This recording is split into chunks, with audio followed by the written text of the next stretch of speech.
สบายดีเดี๋ยวพบกับ EP 5อีกแล้วเราจะไปเกี่ยวกับเลาะตลาดปักสันและเราก็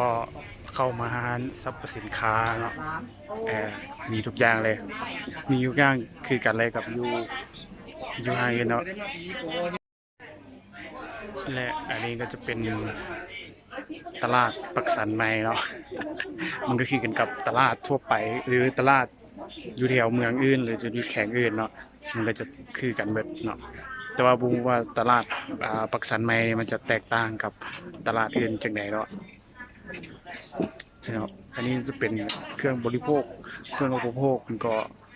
คือกันเนาะ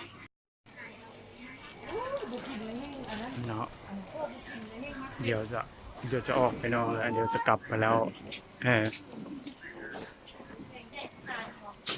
มาเนาะฝากติดตาม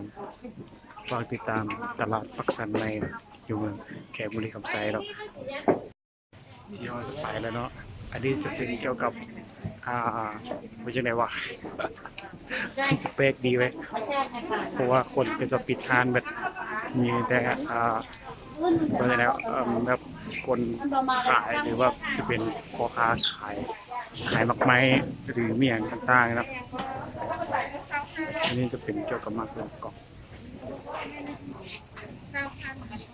อันนี้เป็นโซนเรามีอาหารกันกินเพียบเลยเนาะมีอาหารกินเพียบเลยทอดลูกชิ้นทอดไข่